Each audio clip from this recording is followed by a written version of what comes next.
And we are recording. Perfect. Okay. All right. So, welcome. We have a behavioral strategist. Quite a few people from Rialto Unified. Rialto, perfect. Yes. All right. Santa Cruz. More Santa Cruz, cool. Awesome. Excellent. I'm not sure if the resources will be available automatically. Santa Cruz County didn't let us know about that. I'm not sure. But you can either click that link that was in the chat here and maybe save it to, click file, save to your drive or make a copy. Mm-hmm. Or you can take a picture of this and the bit.ly's there, and okay, that'll stay there too. All right, so we have Layton again. All right.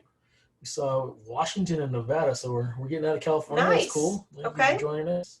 Absolutely. All right, some more Santa Cruz people. Dublin, perfect. Right. Nice.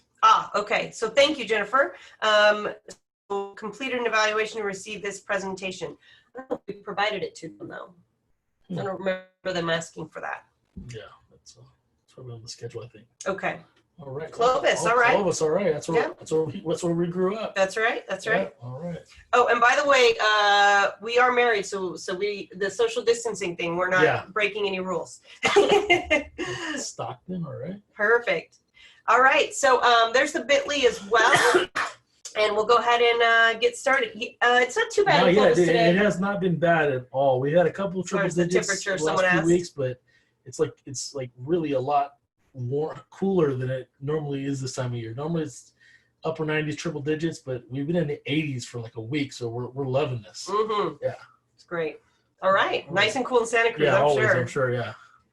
So we'll go ahead and introduce ourselves first. All right, so this session is support ELs and special needs students from a distance. So again, there's the bit.ly right there, bit.ly / elspedistance. I'm going to put one in there on purpose. And I went ahead and dropped the link to it in the chat as well. So my name is Catherine Goyette.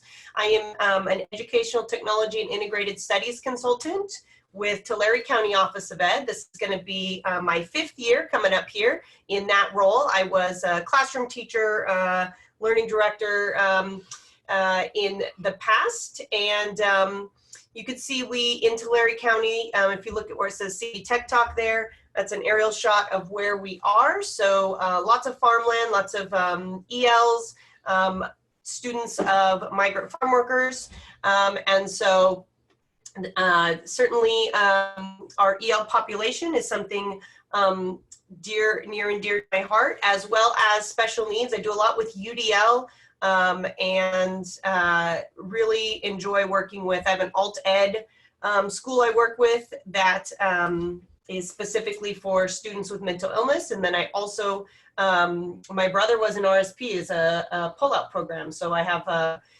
those kind of personal reasons to be interested in this topic as well. All right. Well, I'm Adam Juarez. I'm a tech integration coach for grades 6 through 12 for Cutler-Orosi Joint Unified School District in Tulare County here in the rural Central Valley of California. Again, this is the end of my 15th year as an educator, but the first 10 years as a world and U.S. history teacher for grades 7, 8, 10, and 11. In the last 5 years, I've been on assignment as a tech integration coach. Again, you have my contact information on this slide. Feel free to reach out to me through my email address, to my website, social media. I always respond within 24 hours. You also have a bit.ly to subscribe to my blog and get my weekly tips delivered to your inbox. On a personal note, I have a daughter who is autistic, so that's really opened my eyes to her needs and how I can, and what I've learned from her, I also apply in my job. So it's definitely been a double-edged sword there, really been very helpful. All right, so we wanted to start by showing how the safe reopening of schools that came out from CDE. So go ahead. Comment right there from David. Adaptive technology equipment for special ed students.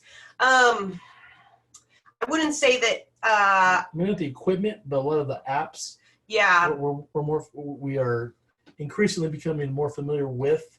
So definitely something that we're getting better at. I will say, I will drop there's a, I don't know if this will help, but I do teach a class to, about no problem interrupting, please do. I teach a class to SPED pre-service teachers, or actually intern teachers, and I created a website with a bunch of resources. So I'll drop that in for you, David. I'm not sure if it'll help you, but hopefully so. So good question.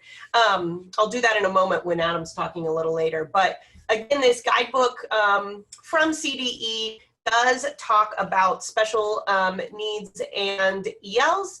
And so we wanted to just kind of give some context for that. Where can they find this online? Oh, I didn't put a link, but if you go to cde.ca.gov, it's going to be, it'll just say like Stronger Together Guidebook. It's on the very front page there. So if you just Googled it, if you put CDE Stronger Together Guidebook, I'm sure you'd be able to find it. Well, I'll just put the cde.ca.gov on here. Yep. Because that's where you're going to find it. Good question.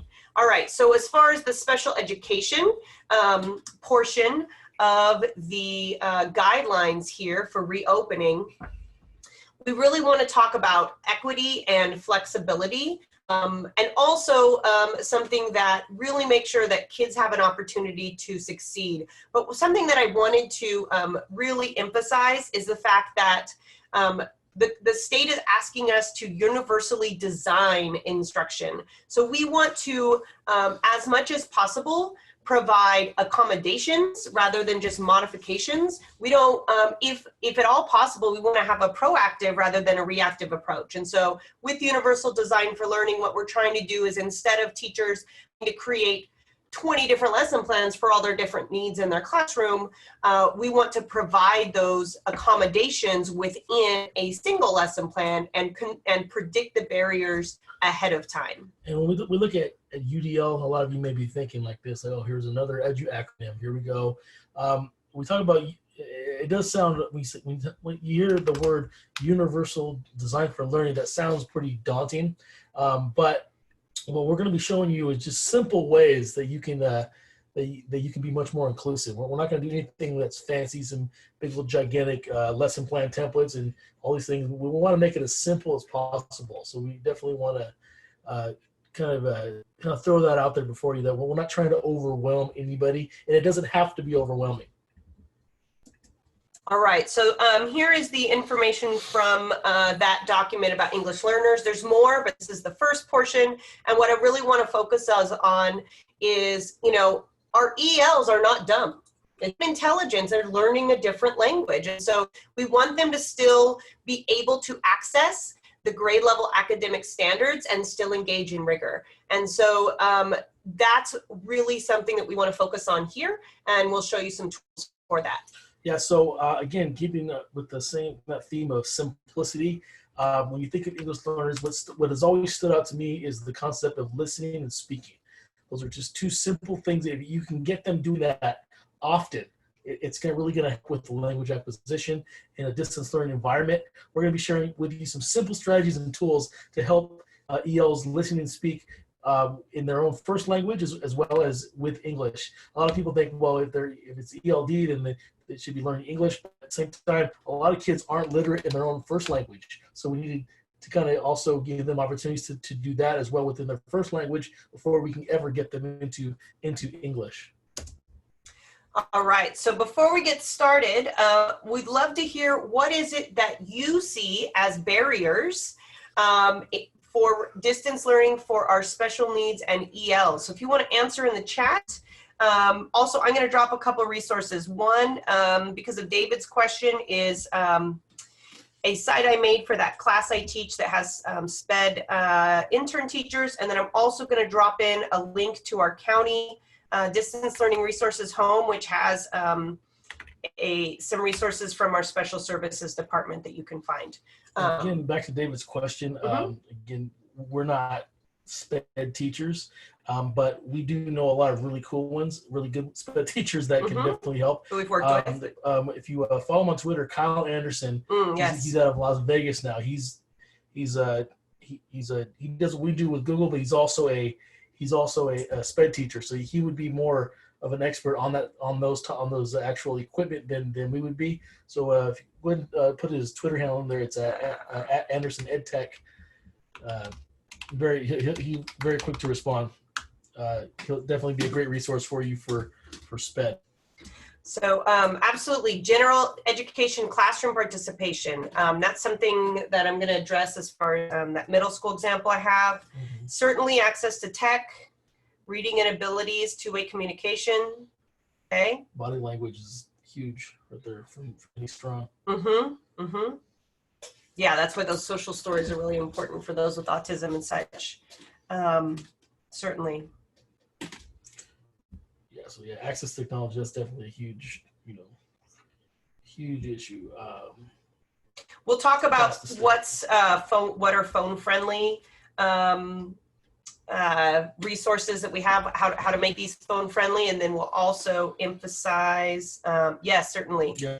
And then the other thing we'll have to, based on this, I forgot what I was gonna say, but yeah, certainly the phone friendly stuff. I was gonna say, for students and parents that are struggling with how the tech works, we'll talk about that as well. So yeah, Dave was talking about how hotspots don't work. That's something that we're in a region just like you're talking about, and a lot of places hotspots don't work. We're at the point now where our district is now working on setting aside funds to become an actual ISP. So that's definitely something to help deal with the fact that hotspots are just kind of a band-aid right now. It's there's limited amount of data, and you have to deal with, my older brothers or some uncle jumps on and streams a bunch of Netflix shows and sucks up my data for the day, and I can't do my homework. We'll talk about that. Again, just something simple. If you are dealing with hotspots, I'm glad you brought that up. A lot of the common daily data caps is 100 megs a day. And, as far as being respectful of that a YouTube video uses less data than a video that you send to a kid from Google Drive. That I learned from my friend Tovar.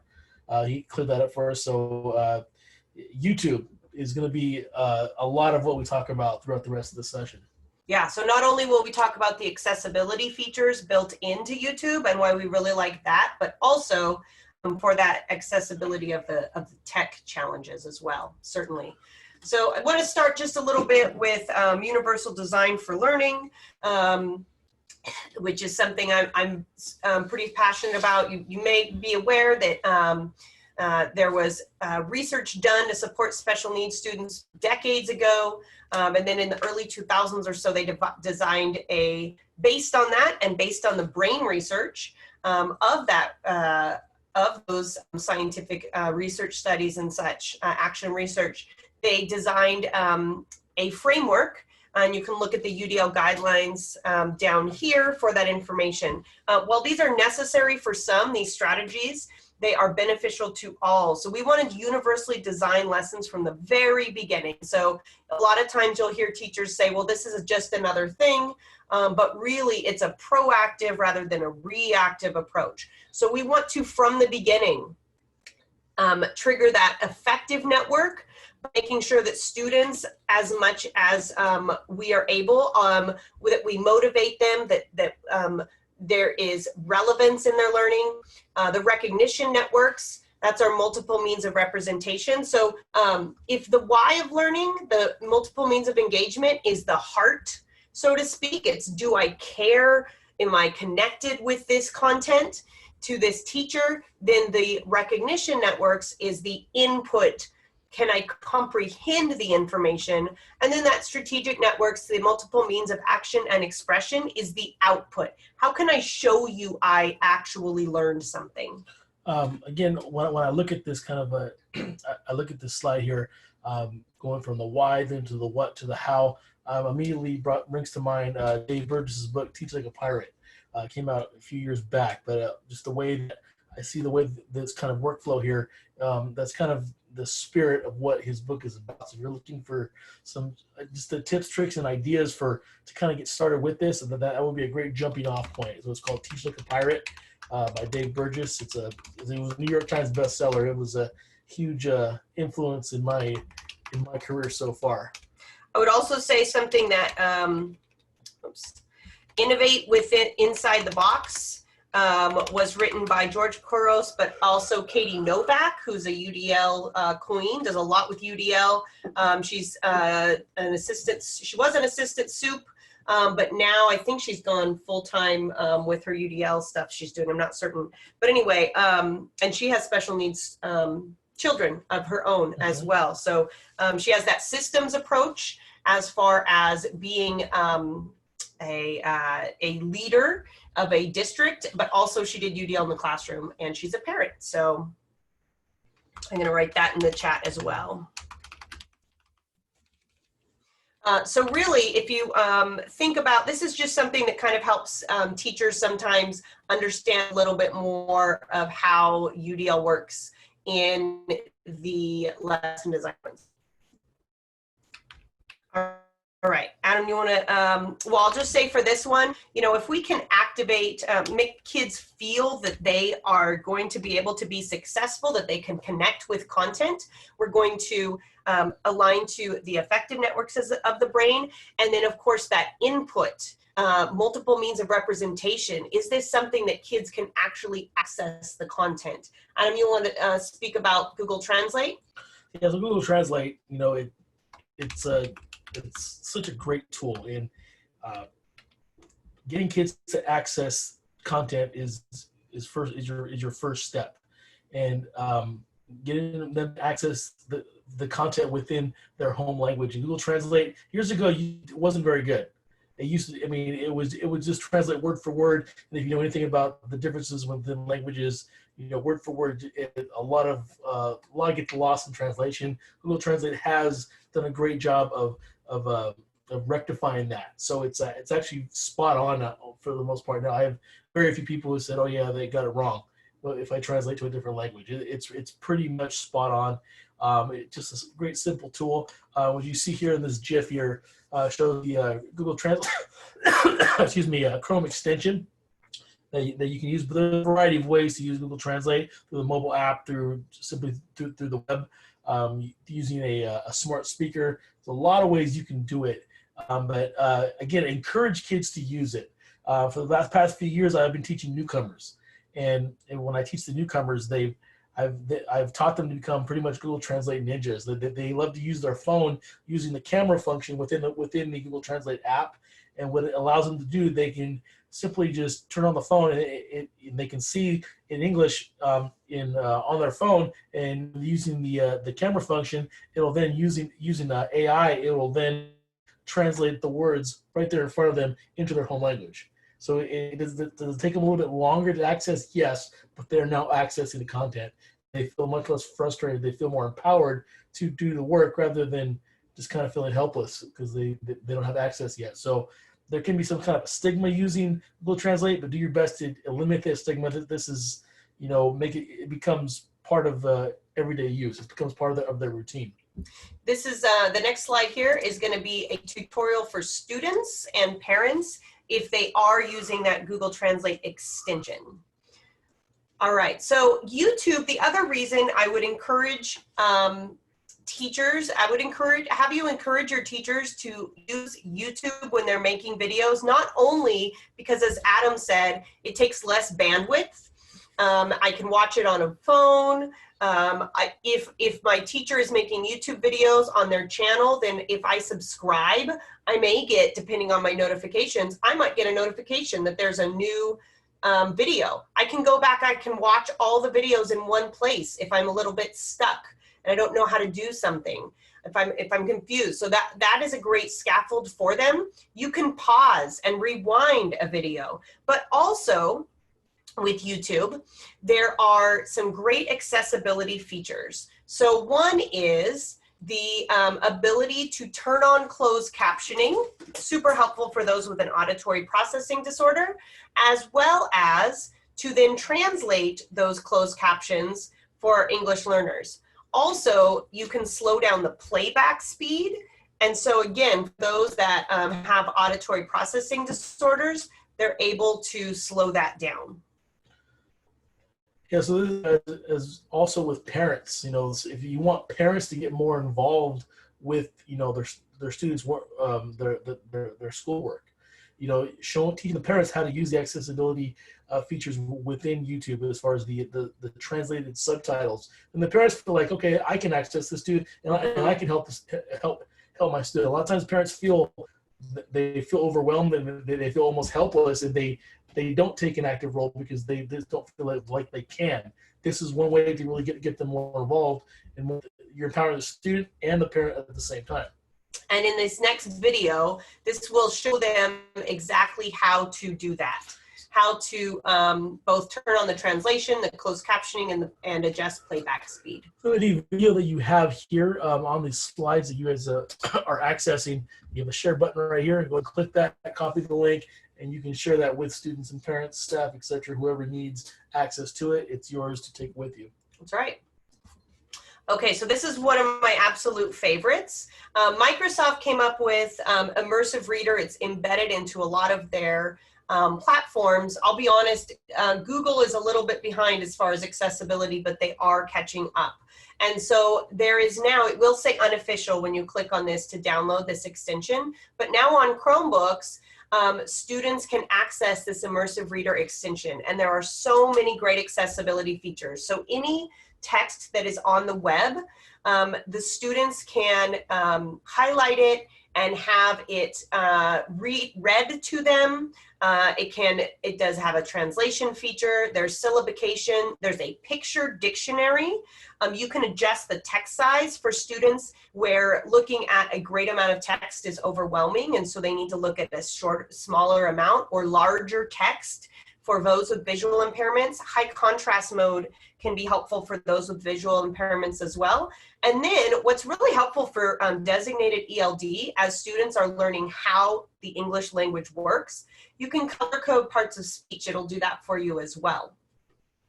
So this just shows you a little bit about how it works as far as the text to speech. I have worked with a couple of districts that felt that with distance learning, this extension, while necessary for some, would be beneficial to every single one of their students. It helps with that motivation.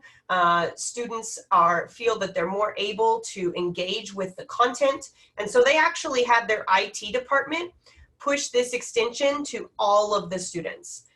So it really can be a helpful tool for many, but really for all. So again, this is made by Microsoft, but it is available on Chromebooks. As you can see in this GIF right here, this is a Chromebook that where this GIF is being demonstrated.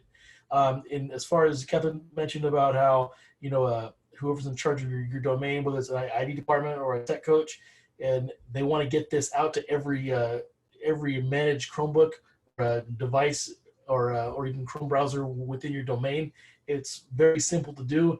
Again, if whoever's in charge of that doesn't know how to do that, reach out to me. I'll walk you right through it. I do this all the time. This is one that I've pushed out to every account within our district. Okay, so good question. Is it available for iPads? So extensions are only available for web-based, like for Chromebooks or desktops. But iPads have a lot of accessibility features built in. So iPads, in the settings, you can turn on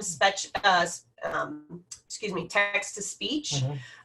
So I would explore accessibility features on the iPad itself in order to do some of these features. But yeah, unfortunately, it's not going to work on the iPads themselves. I'm not sure about the Microsoft apps. I'm assuming if you use those on an iPad, there'd be more accessibility features than Google, but I'm not 100% sure. One of the new updates that's coming to Chromebooks very soon is that Microsoft apps will now be available on Chromebooks. So if you're like, you're much more of a fan of Office, like Microsoft Word and PowerPoint, instead of using the Google's versions, those will now be available. That's coming very soon. Besides Office 365? Yes. All right. Apps will be available on Chromebooks. As apps. Wow. It's coming in the extremely near future. Okay. This just shows you the picture dictionary and syllabication as well. And here are a couple of tutorials. If you do have the Chromebooks or desktops that you can use. Liz, I would encourage you though to look at, let's see, up above the site that I put on the top, sites.google.com, view Tech 290 Resource Hub, because there's some specific iPad resources on there also. But certainly these tutorials, if you've got the Chromebooks or desktops, feel free to send these to teachers and or parents or students because it shows them exactly how to use these. So another thing that's great that can be done in Google Docs, and this can also be done on iPads as well, is voice typing. So in this example, this is like a back to school activity where kids take a picture of themselves and then write with the voice typing. Couple stories about Google Docs voice typing. I was working with a second grade class who was using the voice typing, and the English learners were struggling with pronunciation, and so Google didn't understand everything they said. And so they were asking why Google didn't understand, and I said, well, let's practice saying that word, and that was helpful. But it was also fun because the kids started to think they were smarter than Google because they were editing. They were actually going through and doing some editing. The other helpful thing about voice typing is I spoke to a special ed teacher at a middle school who has a county class of special ed students, and she has some of those students go to gen ed for certain subjects or portions of the day. And so she said they really want to participate when there's an assignment using Google Docs, but they are unable to either type it out or to write and feel they can be successful. And so again, with that heart part, that effective networks, the students felt that they could be successful in this by doing that voice typing. So voice, the voice typing here is a big part of listening and speaking for whether it's you're dealing with a SPED student or with an English learner, having really with the ability to pronounce and enunciate in English. With my autistic daughter, we have in our home, we have Google Home displays in almost every room of the house, and we kind of fancy ourselves as kind of being like Tony Stark. We have Google everywhere, and my daughter who's autistic has seen everybody in the house. Wherever we're at within earshot, we can tell Google to play a song, play a video, what's the weather, what's this, and she wanted to do it, but she couldn't because every time Google would say, "I'm sorry, I don't understand," and so if she wanted to watch a video, she'd have to get one of us to tell Google to play the video that she wanted to watch. And then, so one day, all of a sudden, we walk into her room, and then she's sitting there watching a video that she normally would want to watch. And the thing is, after years, or maybe not years, but after multiple times trying to do it herself, she finally got it. She finally learned how to enunciate, getting that immediate feedback from Google. So using no, I'm not suggesting that you go out and buy Google Home for your classroom. You could. It's kind of cool. I do that. But using the voice typing with the Google Docs is a simple way to get those students practicing enunciating and pronouncing words in English. And they get if it shows up wrong, they know that, okay, I need to do it again. So it's just a simple way to get that listening and speaking built in to your class. All right, so we just talked about Immersive Reader a couple slides ago and all of the accessibility features that has, the picture dictionary and those types of things. This is built into Flipgrid. Now this will work, the Immersive Reader feature will work on iPads with Flipgrid. So if you get the Flipgrid app, that Immersive Reader is still going to be in there, and it'll work on any device. It will also work on a phone. And so if students are, they're struggling with those hotspots, they're not working, what have you, they don't have a device besides a phone, this will work on a phone as well. So again, this is really helpful for some collaboration features. Adam will talk a little bit about how Flipgrid works if you're not aware. It's very safe because you can, there's a lot of control you have as a teacher. So worrying about student see this is great. Don't have to worry about as far as that goes. And it helps with comprehension because students are able to speak first, listen to each other. Why don't you talk a little bit more about Flipgrid and how it works? So when you think of a good old-fashioned message board that you would normally use in a college class, but you take a class online, you respond, the teacher puts the prompt, you respond via text.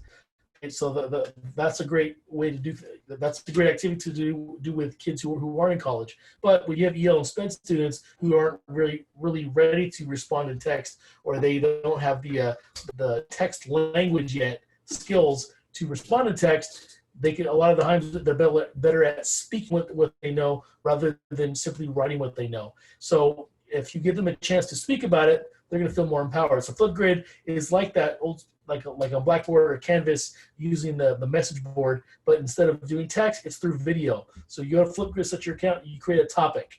And that topic is your prompt, and the kids, when they open up the link, they click on this big plus button right here, it opens up their camera, and they speak. They explain what they know, and you set the amount of time that you want to give them to be able to record. So they're going to record a video of themselves. So it's kind of stylized a bit like Snapchat. Kids love Snapchat. Mm-hmm. So those Snapchat skills, we're going to put those skills to work. So they're going to speak about what they know, and you can set a Flipgrid topic for those who are new to it to be either moderated or unmoderated. In the screenshot here, this would be an unmoderated topic, because when I open the link as a student, I can see everyone who's actually posted before me. So that can be a very powerful thing for an English learner, because if I don't have very good English skills yet, I can click on someone maybe who's an English only student and hear what they say pronounced properly. A lot of times they're more likely to learn from their peers than from the teacher. So they hear from their peer, oh, that's how you say those certain words. And then so I'm going to do it. I'm going to do my version of it. No, I've had that kind of context built. So it's a great way to do that. When you do Flipgrid, the kids can record as many times as they need before they get it right. So no one's going to know it took me 12 times to get it right, but I'm only going to upload the best version of myself. So it builds in that ability for kids to have iterations and a lot of reps before they get it in there. And it's just a simple way, again, to get listening and speaking in a distance environment. I would add as well that the immersive reader feature works with the translation as well with this. So it will hear if you have a newcomer that uses their native language to make their video, their peers can turn on closed captioning and translate it so that they can understand what that student said, and vice versa. So it's if we look at UDL, we have multiple means of representation is the second principle that activates the recognition networks of the brain here. So this is that input. Are there ways that I can access information besides just text? Can I listen to a story? Can I watch a video? Can I do some virtual reality? Are there different ways that I can actually be able to engage in the content? So not only is that great because it activates the recognition networks of the brain, it also actually will activate those affective networks, because when you give kids choice, they're more motivated. And so these are some examples. There's some links here that our county office had created, but certainly something that empowers kids, and you're designing it for access from the very beginning, rather than, as an intervention afterwards. So we talked about motivation and, making sure that I feel like I can access the content, that I have that comprehension. I'm empowered to use tools to help increase my comprehension. But now we're going to talk a little bit about how do students express their learning. And so, there are students that struggle. I mean, my brother, when he was in school, really struggled in writing, but he could build something, he could make a movie. Some students are great with drawing pictures to really show you that they did comprehend something.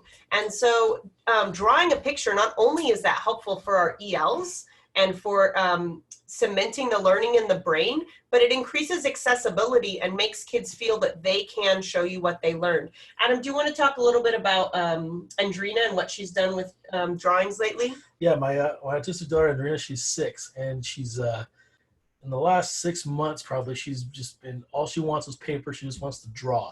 And I've noticed in her drawings that it's always something that, you know, she saw in a video or something that she did as an activity. So a few months ago, she was on this kick with one of these YouTube channels. Her favorite thing to watch was this little show called Bumble Numbs. And all her drawings were about what the Bumble Numbs were doing. She'd even insert herself into it, playing with the Bumble Numbs.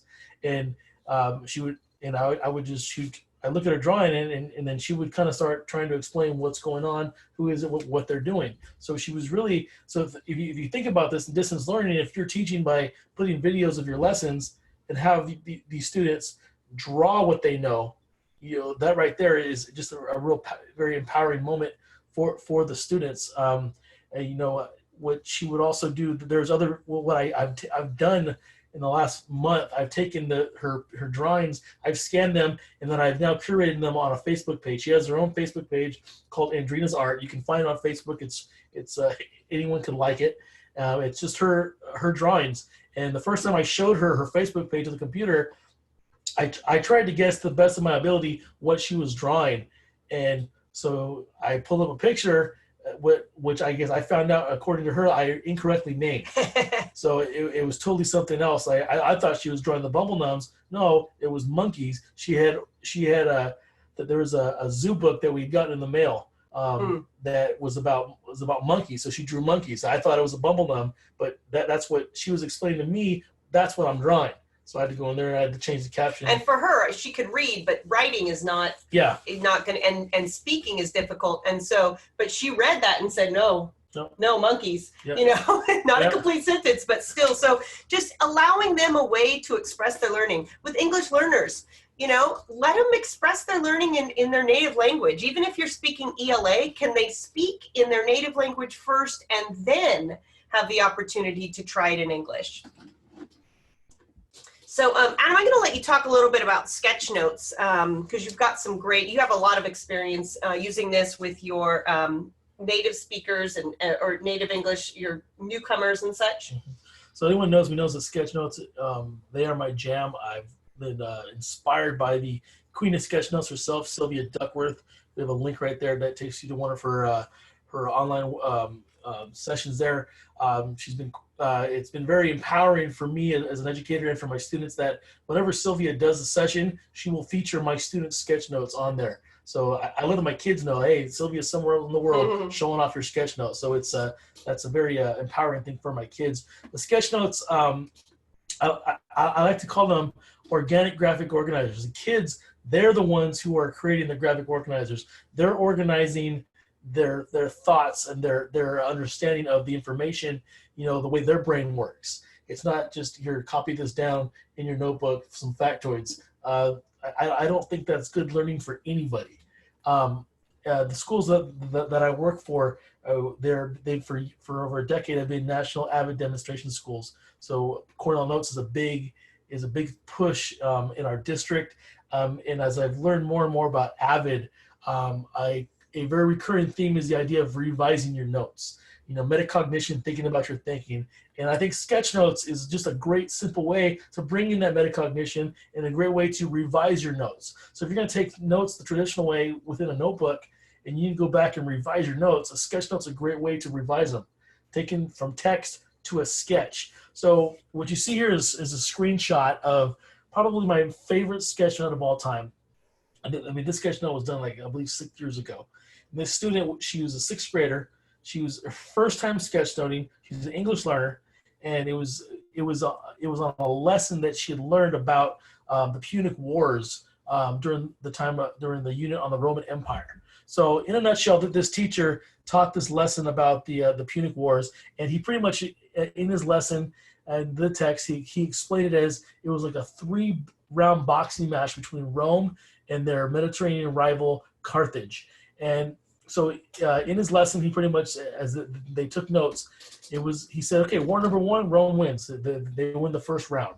In war number 2, second round, Carthage wins the second round. But in the third round, Rome scores the knockout punch and now dominates the Mediterranean region for hundreds of years. So in a nutshell, that's what the lesson was. So that student from her notes decided, all right, well, there's 3 components to this topic. So she divided her paper into 3 different sections for War 1, War 2, and War 3. There wasn't a lot of notes on War 1. So if you notice, she didn't create a lot of space for War 1 because it didn't need a lot of space. But Wars 2 and 3 had a lot more information. And so she kind of strategically divided her paper into enough space that was necessary for each component. So in that lesson during War 2, the teacher made a great metaphor. He says, in War number 2, the Carthaginian general Hannibal used elephants the same way we use tanks today. And that was what gave them the advantage in battle and allowed them to win the Second Punic War. So if you notice right there, you see a very powerful imagery, a mathematical expression, elephant with an equal to a tank right here. So that's a much more powerful way to express this concept in learning rather than simply copying it down in your notebook, and hopefully you can memorize that factoid long enough to choose A, B, C, or D on your on a test.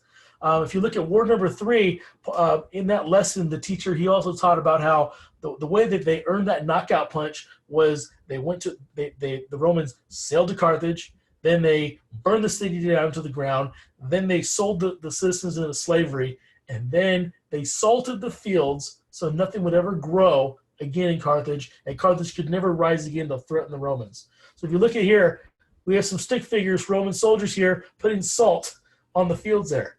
That's a very important concept to the Third Punic War that this kid learned, but use stick figures to express it.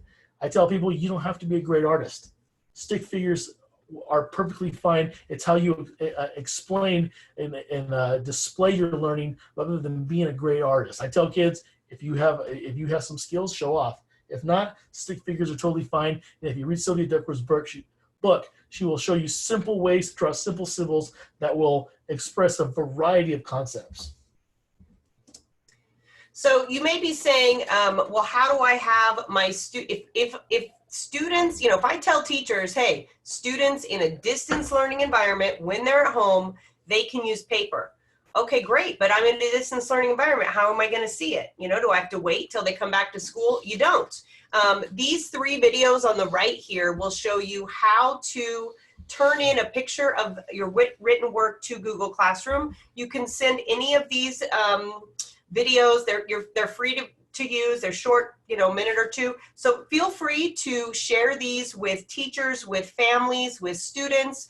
And again, if you've got students that are struggling with typing because they've got, perhaps they have a physical disability, or perhaps they are struggling with, like we said, it's just their vocabulary, their text. If they can draw something, this is how you could still look at it digitally. If they don't have a computer, all they have is a phone. Yeah. Whether it's iOS or Android, there's 2 videos that shows you how to use the Google Classroom app. All they need is the free Google Classroom app. That's all they need. And if you look at the screenshot right here, whether it's it may look slightly different from Android to iPhone. This is an Android version, but it pretty much works the exact same way. When they go to add an attachment, on the app, the mobile app, and also on the Chromebook, there'll be a take photo option there that they can just take a picture of their work. They don't have to take a picture first and then go try to upload it later. They can. This eliminates all those steps. So it makes it a lot easier to get that written work into Google Classroom.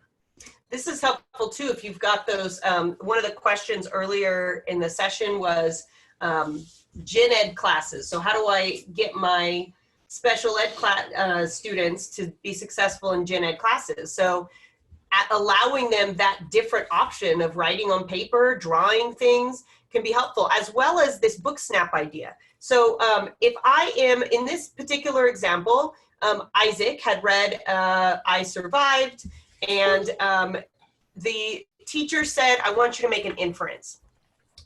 Well, Isaac may not have the language to explain what this inference is, how the character is feeling, but he can find a picture.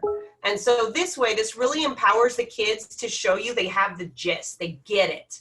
And so book snaps, as they are called, can be a really powerful way to do this. So you never heard of book snaps? They were invented by a good friend of ours right there. You can see up there, Tara Martin. Tara Martin's a brilliant educator from Kansas. So Tara pretty much invents book snaps. The word snap comes from Snapchat. So pretty much one day, in a nutshell, she was reading a book and she saw something that resonated with her. So she pulled out her phone with Snapchat, took a picture, annotated the part of the book that page that resonated with her. She used the text feature to explain why it resonated, and then used emojis and stickers to support what she wrote. And like that, Book Snaps was born. So this kind of caught on in the education world, where this is a great way to mark text. It's a great way for kids to make inferences, to look for themes and other things within text. So you may be thinking, well, we can't use Snapchat. Don't worry. You can do it with Google Slides, with PowerPoint, with Seesaw. And it's a very versatile strategy that can be done completely 100% phone friendly. Mm-hmm. So the key to, again, we want to universally design our distance learning lessons from the beginning, right? Rather than having a whole bunch of different lessons. So I feel like this is, if you've got teachers that are beginning to, you want them to start UDL a little bit, I feel like this, multiple means of action and expression is a good first step, because what you're doing, the teachers aren't having to find a bunch of different multiple representations of content, which may feel like a lot for them. They are simply saying, students, I want you to use your strength. You get to decide. You're more motivated. You get to decide the way that you're going to express your learning. And so this is an example from our science department. Yes, if you'd like to, here's the things you need to show me you learned, right? Maybe you need to show me about ancient Rome. You need to show me these 5 different facts or whatever. But the way you do it is up to you. Maybe you want to make a play and put it on video. Maybe you want to sketch note something. Whatever it happens to be, giving kids that power and allowing them to choose is going to not only motivate them more, so that's engaging the affective networks of the brain, but it's also engaging the strategic networks of the brain, because they're able to express that learning. So just to kind of close up here, and then we'll be free for questions if you prefer, if you have any. But please just keep in mind that we are always available. We really believe in empowering not just students, but empowering you as well. And if we can provide supports, we are always open to that. If you have a session with us, you can certainly ask us, email us, ask questions anytime. So thank you so much for being here. We are, is that Katie McNamara? It is Katie Yay! McNamara. All right, cool. So we are glad you are here, and thank you so much for all the things that you are doing in this time, this difficult time of transition, when we had to pivot to distance learning without ever expecting it. So thanks again, and we'll stay on if anyone has any questions for a few moments. So like Catherine said, you have a session with us, you have free tech support for life, you have links to our websites right here. You have our kind of shared email address right there. We always respond within 24 hours, so feel free to bug us. This is what we do. This is our jam, and we want to be there for you. Actually, I tell people that if you ask me a question via email, someone else probably has the same question. So if I don't have a video tutorial already made or a one page or something, that's good, because I can better do my job, because I'll create one. That's right. All right. If you have any questions, you can certainly ask in the chat there, and have a great day. All right.